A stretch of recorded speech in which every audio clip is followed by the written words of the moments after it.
Hello, everyone. Welcome to episode 8 of the Pilot On Football Podcast, brought to you by thepropsnetwork.com. I am one of your hosts, Steve Clark, and I'm joined, as always, by my friend and my colleague and my co-host, Joel Walkowski. What's up, Joel? What's up, 52 yards, Steve? Of course, this is an NFL podcast, so this is not Pilot On episode 8. This is Pilot On episode VIII. That was one too many I's, which is not how you do 9. I got such a big ego, I can't even say Roman numerals correctly. Wow, I love this energy. You're coming out hot. Well, I know if I do a good job here, I got a quesadilla waiting for me. Oh, so we did have our biggest win in the podcast to date. Everyone knows we hit on our NFL draft props, specifically Dallas Cowboys taking offense, Eagles picking Jalen Hurts. But I lost the pool. That's I right. got the cameo. That's right. And we decided Nickel Roby Coleman. Yeah. He'd be the right guy. He didn't respond to me. I got $15 credited to my checking account. And then I got the cameo for free, which makes sense because it wasn't very good. It's a disaster. I'll play it right now. I'll throw it in post. Here it is. Was good, 52 yards, Steve. Hope everything's solid with you, man. See that you won a bet. So, and I was one of the candidates for you to get a cameo from. So I appreciate that. Thanks for the support and for the love. Hey, and keep winning. It's like God. Okay, so it's like 20 seconds long. I don't know what you told him to write or what you told him to say, but it seems like he didn't hit on any of it. I told him you were a big Rams fan at the game, and I told him that you won the draft pool as part of our NFL podcast, Pilot On. Instead, he said, "Hey, I heard you won a bet. Keep winning." And that's literally it. He called me 52-yard Steve, though. That was fun. I feel weird about that nickname. Yeah, I don't think you like it, but I think you might be warming up to it. I'm okay with the nickname. You know, I'm just eager for the opportunity to prove myself. I want to go out there and kick a 52-yard field goal again. Yeah, and that might come from the side of ambition. It might come from a desire just to be outside. Who knows at this point? At this point, yeah, who really knows? But yeah, cameo was a little bit of a disaster, but kind of perfect for what we were looking for. It fits. Absolutely. It is perfectly fine because having stuff to talk about is a disaster. I'm on the front page of NFL right now. Reddit NFL, and the biggest stories are Ben Roethlisberger got a haircut during the pandemic, and the governor's not pleased. Yep. Florida is home of 9 of the top 10 jersey sales. Okay, very interesting stuff there. And a Redskins rookie had coronavirus, but is now recovered. Wow, huge news. Yeah. Hey, how about we talk about this instead? Okay, for anyone who doesn't know, I've been watching all the seasons of Survivor in order. Which is one of the great feats in human history. That's akin to Sufjan Stevens recording an album for every one of the 50 states. I started this with my fiance about a year ago. I think it was in June of 2019. We have watched 39 and a half seasons in 1 year. Which, if you do the math, is like we watch like 3 seasons a month, which is terrible. How many minutes of Survivor a day is that? Ooh, that's a great question. I would guess at probably about an hour a day of Survivor. Yeah, hold on. So He's doing the math. An episode of Survivor is 43 minutes long. There are 14 in a season. There are, the finale is an hour and a half. Okay, so we'll do 14, 602 minutes in a season, times 39. So almost 23,478 minutes total. Divide that by 365. So for the past year, Steve has watched an hour and 4 minutes of Survivor per day. That sounds right. which roughly equates to 5% of his time here on Earth. Yeah, man.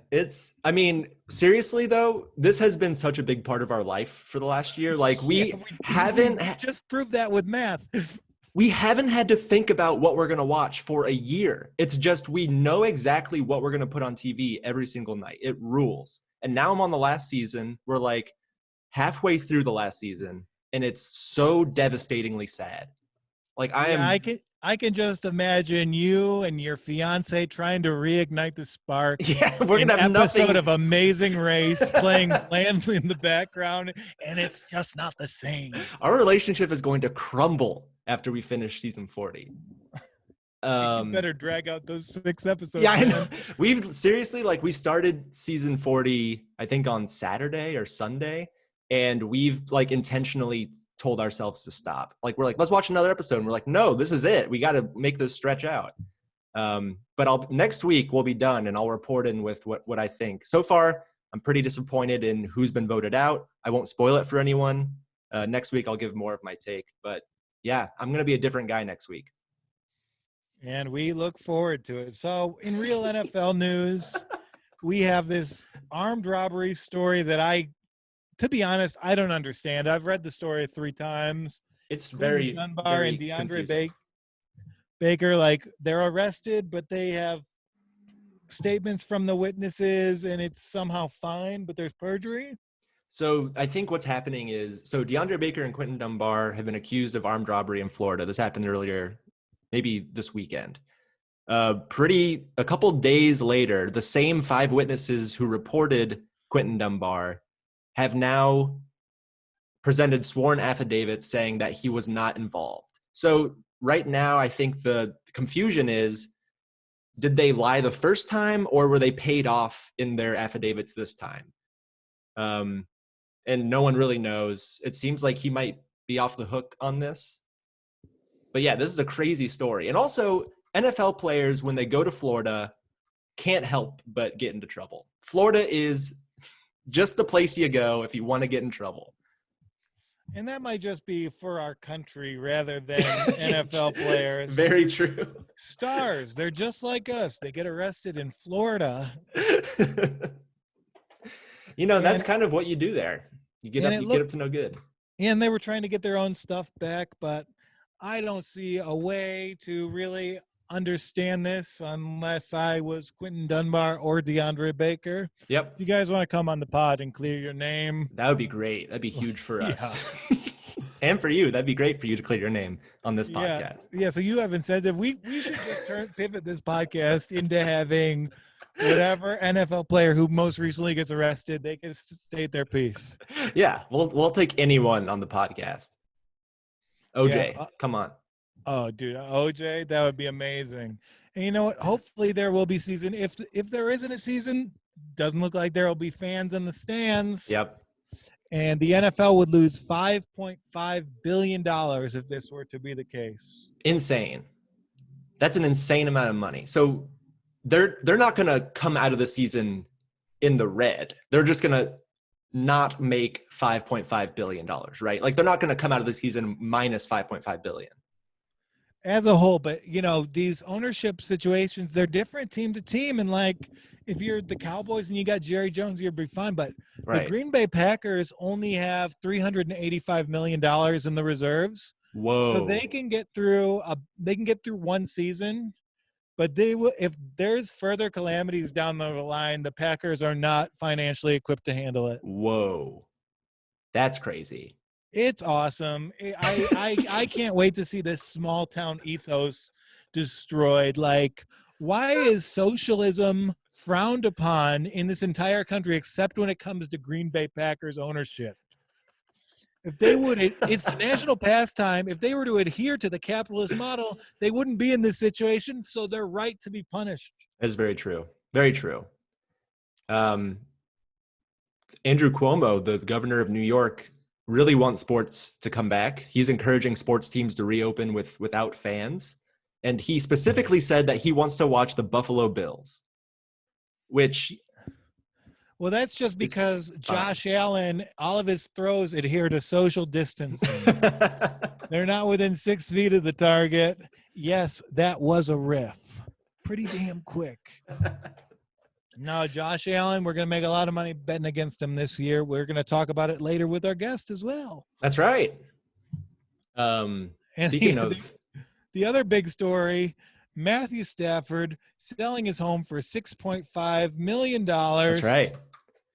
And what was the company line on this move, Steve? The company line? Yeah. Kelly Stafford said it doesn't mean anything. They're just moving because they're having another child. They don't want to live on a lake with a big-ass pool. Did you see pictures of his house? His basketball court is insane. It's amazing. He has a half-court basketball hoop made up of the Pistons' old floor, and I don't think he plays basketball. I mean, I am so jealous of his house. And the fact that you can get that house for $6.5 million in Detroit rules. Yeah, well, there is a zip code in Michigan that's the most wealthy zip code in the country. So he's out in Bloomfield, which is where like Joe Dumars, the Pistons, and a lot of auto executives live. Interesting. Yeah, but like they're saying they're just moving. I don't think that's the case. The only reason the Lions didn't move Matthew Stafford was because he had a cap hit and then because he had 2 injury-plagued seasons. The cards are stacked for Matthew Stafford to have a great season this year. He's got a decent offensive line and some good weapons. And without a cap hit, I think he could probably get a first-round pick and some change for him after the season. So Interesting. Reader beware on that one. We will see. I think he's out of there. And the last bit of news on this slow May week is that Phil Mickelson and Tom Brady are going up against Tiger Woods and Peyton Manning in a golf game for charity this weekend. Pretty exciting. You know, it's the opportunity to see some of your favorite athletes in khakis. So who can turn that down? If you want to bet on it, Tiger Woods and Peyton Manning are the favorites at -225. If you want to go with Mickelson and Brady, they're +180, which is weird because Phil Mickelson beat Tiger Woods 2 years ago. So is Tom Brady just the weak link here, bringing his odds down? I do appreciate the pun there. Weak link. These guys, they're very big. When are they going to have time to work on their golf games? I can't anticipate a good showing from either of them. So really, Tiger and Phil will be facing off. Brady and Tom will be there. Yeah, they're there. They're the eye candy. Yeah, just like this. Yeah, either way, I'll be watching it, so it's fine. Are you really going to watch? Yeah, why not? I hope get an audible just to see. I'm going to go against Manning. I never won betting against him, but now I feel like that neck may become a factor. Yeah. And if you are going to watch that golf game this weekend and you want to bet on it, go to DraftKings. They have a bet and get offer going right now where if you bet $20 on this weird golf game, you get a free $20 live bet to use during the event. And if you don't have DraftKings yet, a DraftKings account, go to thepropsnetwork.com and use their sign-up bonus. It's almost like we're betting on football again, except it's football players playing golf, which is completely different. Hey, it's halfway there. I will take it. You don't even want to know the things I've been betting on lately. I've been losing money in my online Settlers of Catan league, so it doesn't get much sadder than that. You don't need to feel bad about betting on golf played by football players. Oh, yikes. But we're going to make some wagers here, and we're going to win on them. These are great. Quarterback futures. Love the lines. A lot of opportunity. So look at these DraftKings lines with us. Go onto the site, and you can just view them all there. Steve, do you have anything you like?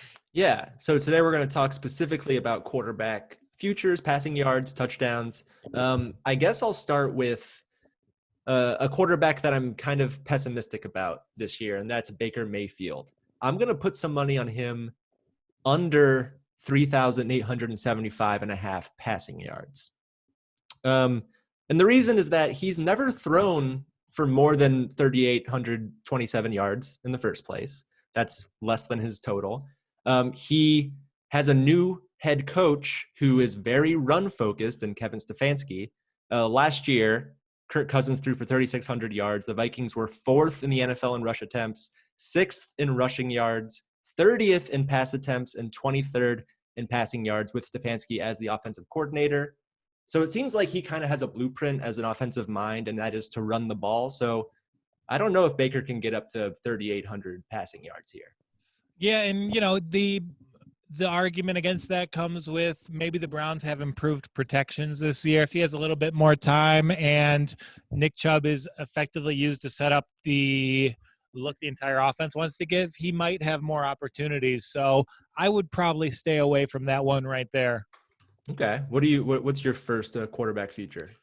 Well, I'm gonna go under Ben Roethlisberger for under 4,000.5 yards. I think there is good opportunity in taking wagers against these quarterbacks in their 40s, especially ones like Roethlisberger who are coming off injury. And I saw the controversial photos of him without a beard. The guy doesn't look in shape. Yeah. There's visible belly over seatbelt in an airplane seat, so that's cause for concern. No, I don't think that guy can stay healthy for an NFL season. Yeah, that's really what it's about, is you're betting against him playing 16 games. Because if he plays 16 games, he has a history of getting a lot of passing yards. But yeah, and there is you don't want to cheer for an injury, but I think Ben Roethlisberger might be the exception that proves the rule. You don't have to feel too bad if you're cheering for him to get hurt. Yeah, like you're going to be rooting for it anyway if you have a mother or a daughter or a sister or wife or girlfriend or know a woman. Yeah. The next QB feature I'm looking at is Dak Prescott over 4,375 passing yards. Wow, that is bold. So here's the thing. He threw for 4,900 yards last year.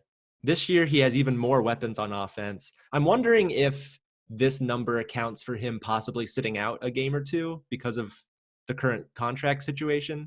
But if you look at last year's stats, that's the aberration for his career. Oh, definitely. And normally, I don't think he's been over 4,000 yards in any other season, so that's a high line to me. So I think that in his career, he's consistently gotten more attempts, more yards every year he's played. So I think that's the trend with him in this offense. Now they have CeeDee Lamb, Amari Cooper, Michael Gallup, great offense. Ezekiel Elliott can catch balls out of the backfield.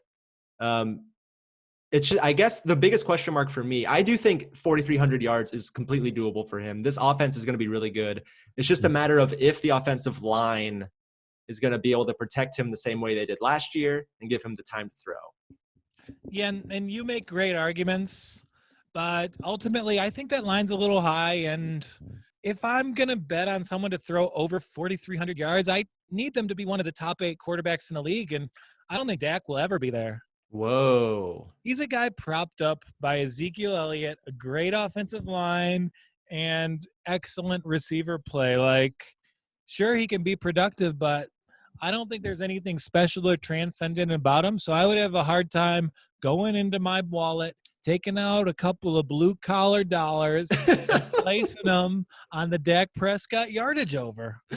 Okay, well, let's see. Let's wait 6 months and see what happens. No, and there is an opportunity, because you got to look at these lines. There's better opportunities, and I'm going to steal yours right now because I am bullish. This might be my biggest play of the 2020 season. On either of them, we got a quarterback out in Denver. Yes. Drew Lock. This guy, Denver was an afterthought last season, but Drew Lock was very impressive in bursts. He had a road blowout of a Texans team that won a playoff game. He is surrounded by weapons. He's got 3 potential number 1 receivers, Cortland Suttons, Kamler, Jerry Jeudy, and then he's got Noah Fant, first-round tight end. He's got Melvin Gordon, Phillip Lindsay, and he's got a great statistical track record. He owns so many passing records for the SEC. Drew Lock's over for season passing yards, 3,375. His over for passing TDs, over 21.5. Both those are friggin' locks. That's also who I'm going to be placing the most money on is these Drew Lock overs. Last year, Drew Lock played 5 games. In those 5 games, he threw for 1,020 yards and went 4-1. So if we're just extrapolating off of those 5 games in his rookie year for a 16-week season, that's 3,264 yards with a 13-3 record. They're not going to go 13-3. They're probably going to go 9-7, 10-6. If he's playing from behind more often, he's going to have to throw the ball more often. Drew Lock is also 75-1 to win MVP. So I think Drew Lock is the investment opportunity for the 2020 NFL season. Mm-hmm. I can see myself putting 500 on each of those and 10 on his future. Let's do it, Drew. Let's do it. Other lines you like? Yeah. Did we say how many touchdowns he needs to get for the over? He just needs 22 touchdowns that hit his over. It's at 21.5. That's nothing. He'll easily get that with the weapons around him. Yes, I got one more for you here. And this is a little bit of a homer pick, but I still think that it is something you can confidently put money on. I'm going to take Jared Goff over 24.5 touchdowns. I know it's a Rams pick. I'm a Rams fan, but their defense is going to be bad next year. They're going to be playing from behind, or they're going to be in tight games a lot of the time. They're going to throw the ball a lot. They just lost Todd Gurley, the reliable bell cow running back. Todd Gurley is a touchdown machine. In his career, I think he has like 58 touchdowns in 5 years or something. He had 12 last year. He had 17 the year before. If Gurley is not sniping these red zone touchdowns from Jared Goff, that's a few more for him. Also, he typically throws a ton of touchdowns. Last year, he only threw 22. It was a down year for him. Last year, his touchdown rate was only 3.5%. In 2017 and 2018, it was 5.9 and 5.7%. If he just goes back up to 4%, he'll hit the over on this and throw for 25 touchdowns. So, yeah, I'm in a Jared Goff pick. I think this Sean McVay offense is due for not a winning season, but I think an effective bounce-back year. They're going to move the ball, they're going to score points, and they're going to 6-10. But quarterbacks throw 30 touchdowns a lot. Yeah, and that's true. losing conducive to quarterback stats. Do you have any more? I'm gonna go against you. I'm gonna go out with Baker Mayfield over 23.5 pass touchdowns. They're gonna be scoring a lot of points in Cleveland this year. I like that team. I like the weapons, and 23.5 still pretty low number. I expect an above average offense, in which case that number gets obliterated. Okay. I wish we could agree on everything, but that's not how life works. Yeah, it doesn't. And sorry for our listeners, we are having a little bit of technical difficulties here. This is the last part of the podcast we've recorded, but thank you for sticking with us through that. Yes, and let's go ahead and introduce who we're going to be talking to today. All right, so we know there's nothing going on in the NFL world, even though we're putting out Pilot On podcasts for you degenerates every week. We love you. So we're going to have on a fan from a different fan base, not an analyst, and do a deep dive. And this week, talking New York Jets, Chris Calogero. Yeah, baby. This is the best offseason we've had in a while. Yeah. Chris is the Jets fans. I do the fan therapy as the Lions fan. I hate watching other people do them. Chris is the only person I like watching work in those. So sweet. I felt so bad for you on one of our last ones because it went really late and you were going like last, and I could see just the fire in your eyes like fading out. Well, and especially because like you have skills as an actor. I'm just writing mean things. I'm memorizing how exactly to say them. And then I'm sitting under a heat lamp with all these roast jokes for 2 hours. Yeah, I know. But like you bring so much writing to it. It's really inspiring.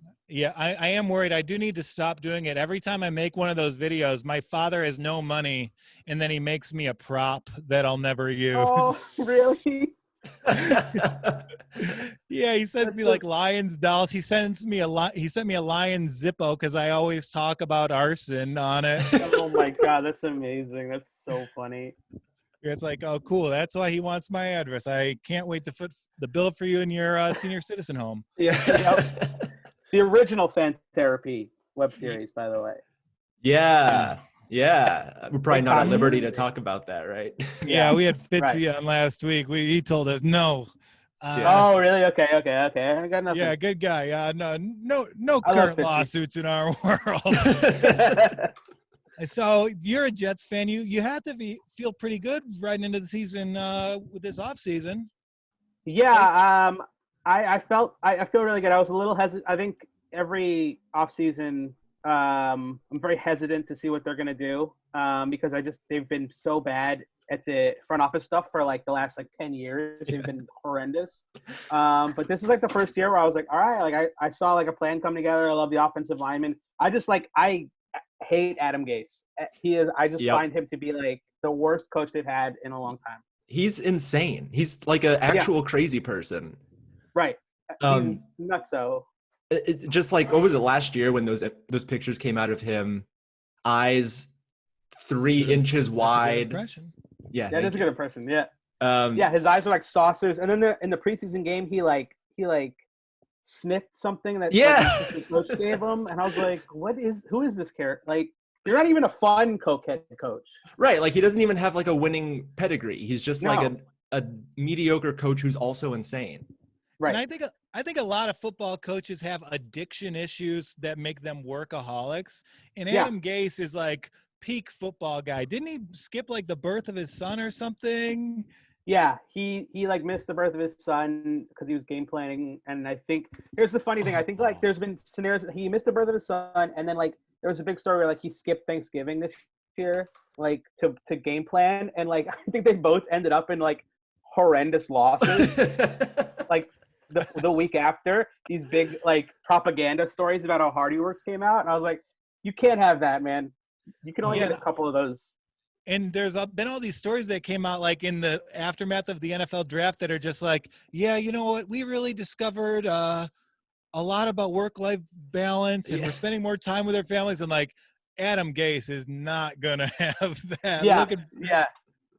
I'm surprised he's not out protesting like with all the weirdos. Yeah. I feel good about the Jets draft class this year. I don't know how you feel. Yeah. Like, I think Denzel Mims is going to be a gem for you guys next year. They've missed on so many second round wideouts in a weird way. Like they missed on Alshon Jeffrey, and they missed on somebody else. I can't remember who it was, but for like guys who like flamed out of the league in like a couple of years. And also they finally took an offensive lineman in the first round, which is like, thank God they finally did it. Yeah. And that guy, Mekhi Becton, is like the largest man I've ever seen. He's enormous. Enormous. It's going to be so fun. I love a guy who gets the Mount nickname, you know? You get a Mount Becton, a Mount McKinley. Back here.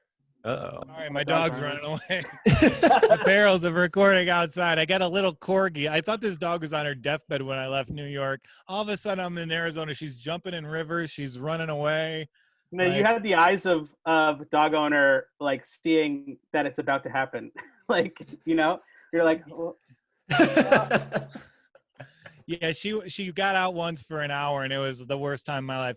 And like, I'll get back on track here. And I think a big part of being a fan here is that a lot of our best memories for just these kind of shitty teams aren't necessarily wins or losses. Right. Curb Your Enthusiasm. They drop an episode celebrating the Jets when peak as coronavirus was starting. Yeah. And it's about a Jets fan who kills himself over the team. Is that one of the better memories in Jets history? I think it's up there. I mean, we have like the Jets have this weird collection of memories where like it's almost like the bad ones like and the good ones just like kind of mingle together. Mm-hmm. I mean, I I'll never forget the fake spike. I remember watching the fake spike like as a kid, and it's like it was a horrible thing, but it's like one of my most vivid Jets memories. It was like watching Dan Marino fake spike us out of first place and kick Pete Carroll out of the coaching ranks of the New York Jets. Yeah, I just want this to like become culturally ubiquitous enough to where they're playing clips from the Curb Your Enthusiasm episode at MetLife Stadium. Yeah, I think they need. That's why, like, I hope that I hope we don't lose the season because I feel like it needs to be now because the episode like is recent. You're They right. need to it needs to get integrated like now before people forget about it. Yeah. Props to Larry David. Larry David is the only super fan who matters. He told the team to draft Lamar Jackson. Right. They didn't Yeah. do it. Wow. That's right. Yeah. And it's like so typical. Like Larry David is like a perfect Jets fan, and it's so typical that he had like a better idea than their front office. Like, And I love Jets fans. Like if I like talking sports, working on loading docks in New York City, and that is only Jets fans. yeah, it's all Jets fans. And like, yeah, and Jets fans just have this great like. I feel like every conversation with a Jets fan begins with like a big sigh. yeah. It's like a big like. Ugh. But you're a Lions fan, and you've reprimanded me for being too hard on my team. Well, you know what? Jets fans, they've had a rough existence. Yep. But the fact is, with a Super Bowl victory, with multiple playoff wins under your Right. belt, you've tasted highs I can only dream of. I mean, dude, the back-to-back AFC Championship games, I feel like because they're back-to-back and it was so fun, that counts almost like a half Super Bowl win to me. It's a mini dynasty. Yeah. And you kind of get that because I will say Giants fans are so bad. They're the The worst. Giants have won 5 Super Bowls. They have the best player in the history of the game. And as a Lions fan, I'll talk to a Giants fan, and they'll treat it like we're the same. Yeah. No, the Giants, the Giants were like, I feel like they try to like match the Jets' misery. Like, oh, we're also miserable. Like, I was like 2 seasons after they like beat the Patriots to crash their undefeated season, which like you also got to do that. Yeah. Like they were like, oh, the team stinks, Eli stinks, and I'm like, you guys are insane people. Yeah. Like insane people. Yeah, they're just dudes from Connecticut with a persecution complex. Yeah, who lived in New York for like one summer when they were 22, and then like count themselves as New Yorkers. That's the thing. I think the Jets embody the spirit of New York better than the Giants or obviously the Bills because they're upstate. But right, the Jets are New York's team, at least in my eyes. They just represent like the blue collar, kind of down on your luck, like trying to be optimistic about things. View that New Yorkers have. Yeah, the Jets are the perfect stand-up comedians team to me. Yeah. Yeah, and the Jets, they'll find anything to rally around. Like, Right. I think before the Curb episode, all the Jets fans I knew, they were hyped because Sam Darnold ate alone at Peter Luger. Yeah. Which is Ridiculous. every blue-collar New Yorker's wet dream is going alone at Peter Luger at 3 p.m. No broads around them, nothing. No, I also think the Giants like the Giants. I think that's another reason why Jets fans are kind of like have the poor me going, even though like you said they've experienced some good times. And honestly, like from Parcells to like the end of Rex Ryan, they were in the playoffs like every other season basically. But because the Giants exist here and they were the old guard and they won those Super Bowls, like that also adds into the fact that we're sharing the city with a team that is more successful than us. Yeah. In that relationship, it's pretty complicated between Jets and Giants fans. Like, how did them beating Tom Brady and the Patriots on multiple occasions change the way you guys treat each other? The first year that the undefeated one, I was like,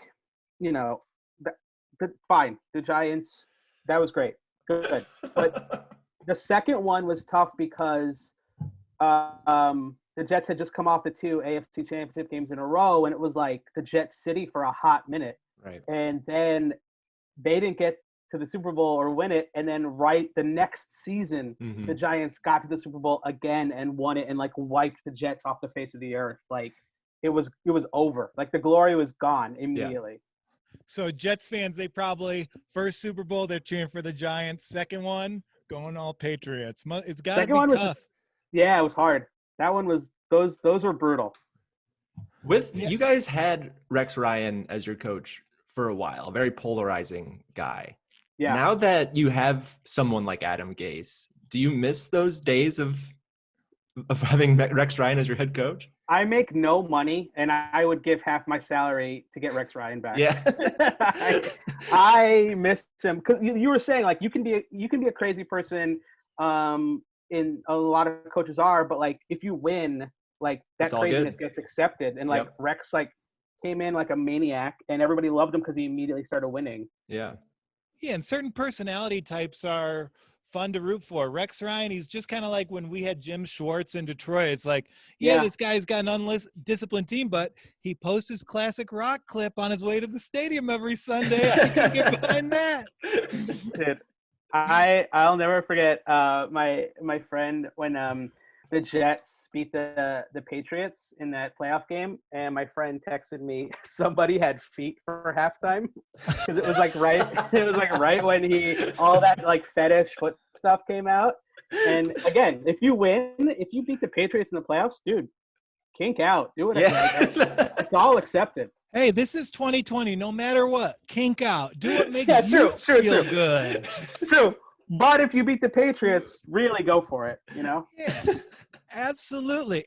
And I remember you have like a lot of funny bits and lines about men getting too involved with sports emotionally. Right. Have those been involved by just like loving the Jets your entire life? Yeah, it kind of has because like I would really be into the Jets. Like I couldn't sit down when I would watch. I used to like just pace and watch, like stand up and watch the games and stuff. Yeah, I bite my finger during a tight. Me too. I can't help it. Yeah. I rub my knees now. Like it's just crazy. But like I basically like still love rooting for him and going crazy. But I just don't take losses like as whatever. It's like too much bad shit in my life happened to worry about this. Basically, but like going to Jets games and like tailgating with Jets fans, it was just like it's chaos. I'm sure Detroit is probably pretty similar, but like, and a lot of stadiums are, but like those guys were just nutso maniacs, basically. So like going to Jets games all the time with those guys, like really informed me seeing it, and then kind of evolving past that, and then being able to be like, I love the Jets, but I mean, come on, there's no reason to, you're a dad. You don't have to throw a full beer can down onto a football field. Yeah, that's why I structure my life. I know I can't have that let go, so I play basketball every Sunday at 5:30. I'm mad about the Lions loss. I go into that, and I'm fine by 8 p.m. Right, yeah, for the night game. Yeah, well, I'll DVR the Sunday game while I play, and I'll bet on both, and I'll blow through them on DVR. It's the best. Yeah. Oh, yeah. I'm a degenerate, nice. Chris. Sorry about that. From a local perspective, what meant more to the Jets franchise, winning the Super Bowl or having a starting quarterback named Vinny? I think it's the Super Bowl. That's a great question. Having Vinny be the quarterback and getting to do Vinny and the Jets. I mean, that was peak, true. Right? Yeah. I mean, the Super Bowl was great, but '69, it was so long ago. It is more like a warm memory to reference, like not even a memory, but just like I beam with pride whenever they're like the biggest Super Bowl underdogs of all time, right. And like when they were giving the Giants that, I was like, no, you don't understand. This changed the league. This showed that the AFL could hang with the NFL. It's the biggest win ever. But like Vinny, man, having Vinny and him being great those couple seasons was amazing. Vinny Testaverde lives in Tampa, which is where I grew up. And really? Even when he was like jumping from team to team, he kept his home in Tampa so his kids could stay in the same school system. So as I was growing up, me and my dad would drive into his rich neighborhood where all the Bucks lived. We would drive past his house. we would look at it. We'd be like, wow, can you imagine being a 21-year NFL vet living in a house like this? And he was outside one day and he waved at us. So it seems like he's a really sweet guy. Oh my God. Can you imagine being a Testaverde? I know. What a dream. That's such a more wholesome story than an NFL player living in my neighborhood. Roy Williams, great Lions receiver. I just watched the Friday Night Lights movie. He has a cameo in that. Oh, right. He does. Yes. Yeah, he lived by my mom, and I would just rifle through his trash all the time. And not to break NFL news here on the Pilot On podcast, but Roy Williams doesn't eat his pizza crusts. Whoa. Oh, wow. Doesn't even give him to the dog, huh? Brutal. Crazy. What a waste. How about this year? What are your thoughts? Like I don't know if you bet or anything, but the Jets' current win total, the over/under is 6.5 wins. Le'Veon should hopefully have somewhat of a bounce back year. What do you think? What are you hoping for this year? Well, it's tough because I'm kind of hoping like 6.5 is actually a really. I don't bet too much. I play fantasy and I'll lay some bets down every now and again. But I might actually take the under on this year. Wow. Because the Jets have like a propensity to like do this mediocre year into like an actual bad year. Like usually when they overperform, they come out of nowhere generally. Right. But I'm bullish on the Jets. I kind of like them actually. I don't think you can be as snake bit as they were last season. The quarterback situation got so bad so quickly and so unexpectedly, they were bound to cave. You know what? Like these Le'Veon Bell, like I don't know what happened to him last year, but he's still an ideal weapon in my book. And like the receivers and defense seem kind of like fun and springy to me in a suddenly. I love the defense. The defense. Yeah, the division is weak, which helps them. Though I would be bullish on the Dolphins. Actually, I think they're going to have a pretty good year. Yeah, they're going to be fun. Here's the thing. You guys both mentioned Le'Veon Bell. What happened to him is Adam Gase is what happened to him. Yeah. It wasn't anything that he was doing or not doing. Adam Gase just didn't use him. I believe that. So, like, you had you had Bilal Powell, and you had Le'Veon Bell, and you had Elijah McGuire, I think. But like you had a bunch of running backs basically. I know you had a Montgomery who was on the who used to be on the Packers. Okay. You had a bunch of running backs who you could have like deployed where like Le'Veon could have been in the slot, or like you could have come out with two running backs who's going to get and like it was never that. It was either Le'Veon's getting the ball and then he would disappear, but they would never run him out or spread him out wide or help Darnold with like kind of like a safety valve, which is what he kind of should have been because he just needed the ball in space and he never was able to get it. Yeah, I'm going to be betting on the Jets this season just because I think there's something weird that will happen in the AFC East. And between you and me and the listeners, Buffalo stinks. They're going to follow the Chicago Bears blueprint from last season. Their quarterback can't throw the ball. I don't expect them to go far. I agree. I think Buffalo has a tendency to follow up a good season with a very bad season. Mm-hmm. And I don't think Josh Allen is that good. Yeah. But like with the Jets, I love the wide receivers. I love the rebuilt O-line. I'm just worried that the game planning isn't going to be there. Yep. And especially like Adam Gase with expectations. Yeah. Really brutal. Really scary to me. Could be tough. Yeah. Yeah, I agree. We are the same. In Detroit, I see a talented roster and a terrible head coach. Who knows how it will go? Wait, who's your coach now? Matt Patricia. It's the Lions. They're going to ride. They're going to be the last playoff team. Guarantee Matt Patricia 5 more years, and he'll be there forever. Yeah, I think that's part of wwhy I think I'm saying that I'm down on the Jets is because I kind of want to be down on the Jets because I want Gase to get fired.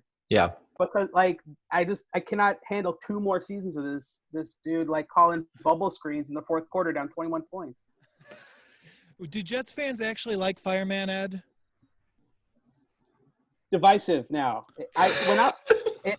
When I was a kid, I thought everybody loved him, and then he came out against the team that year, and then like he like disappeared, and we made it a big deal. And look, if you try to like think who you are to Jets fans, They don't love it. So I think they're divided on Fireman Ed now.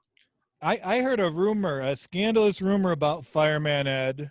Uh-oh. I heard he was on vacation when the September 11th attacks happened, and he stayed on vacation. And I heard his nickname in the FDNY is September 12th. No way. You guys both dead? Yeah, I have no comment on that. I had to drop it. Where else? No, you got it. That fact has been rattling around in my brain for 10 years. I mean, that's the first thing someone told me. Can you imagine, like, it's like September 11th and people are like freaking out and trying to rally, and somebody's like, "Hey, where the fuck is Fireman Ed? Isn't he supposed to be here?" Fireman Ed is fighting the tragedy in Barbados. Yeah, I mean, look, he's just a weird another weird thing that Jets fans have, this weird fan guy who, like, we can't just have like a guy who loves a team. There's like controversy around him. Like, all he does is stand on his buddy's shoulders and spell out JETS. How can we possibly have an issue with this guy? How does he get that hat through the metal detector? Oh, he goes around the side, you know. He got a couple bucks. He throws it over the top and then he catches it. That is the move. You can get anything through security if you just put it in your hat. So pilot in your hat, yeah. Yeah. Before we get out of here, do you have any if you met Tom Brady, would you have any words for him? Dude, you meet these people and I'm sure he's like got that celebrity star charm thing where I'd be like, I'll fucking tell him off over a shrimp cocktail. But then, like, really, I would just be like, "Oh, hey man, you're pretty good. Congrats on all your success. You're very handsome." Yeah, once at work I had to make physical contact with Giselle. Oh wow! And I've never felt anything like that. So it's the same thing. Dude, I met Nick Mangold and Michael Strahan because I did this segment on Good Morning America, and I was just like I tried to be like very like I was like very much like we're fucking in it together, right? Like it's very like overly casual, but they were so big, and I saw them like do like a bro hug, and I was like, man, these guys used to like I can't even imagine these guys beating the hell out of each other. Yeah. Like down in like the line area. It was just like insane to me. Even a hug seems like too much. Which is it was violent. That's a fitting perspective to have during the time of coronavirus. Well, thank you for joining us, Chris. I had a lot of fun talking with you. Where can we find you? Thanks for having me. This was great. I love talking Jets, but you can find me at Real Chris Cal on Twitter and Instagram, where I post a lot of dumb, silly videos. So follow me there. Yeah, yeah. Truly, Chris has some of the best social content around. Check him out. Oh, thank you. Appreciate that, buddy. Thanks so much, Chris. Thank you, guys. All right, everybody. Thank you so much for listening to episode 8 of the Pilot On podcast. Joel, I have an important Twitter follower update, as always. Are we doing good? We're doing great. Our goal was 35 followers. We have 38 followers. Yeah, and a lot of our listeners, they've been reaching out. They've said some really nice things, so I appreciate that. Thank you so much, guys. Yeah. We love you. We love you. We're in love with you. Yeah, what were you going to say? Well, how are you going to let us get out of this? Well, we want more. Oh, I just got a quesadilla put in my lap, so it might be time to go. I'm Joel Walkowski. I am the Walkowski on Twitter. I'm Joel Walkowski on Instagram. And my quarantine quiz show in action. I had a great episode this week. Wow. I had the editor from The Last Man on Earth cut it, which is such a talent. This is a tough quarantine for everyone. He's my childhood best friend. So okay. I could call him the ask. And then my podcast, Hold My Bread, we talk about finance. That comes out every Thursday. Also, Last Man on Earth, one of my favorite TV shows of the last 10 years. Yeah, I didn't watch it. You should definitely watch it. Are you a Will Forte guy? I love Rule 40. I did You would watch love the it. I did okay. watch the show. I knew that's just in case Nick was listening. I wanted him to be pissed off for a second. Nick, I love you. Yeah, good work, Nick. And thank you guys for listening. We are at Pilot On Podcast on Twitter. Leave us a review on the Apple Podcasts app. Let's start reading the 5-star reviews we get, just to give shout outs to people who leave us reviews. Heck yeah. So do that, and we will see you guys next week. Thank you so much.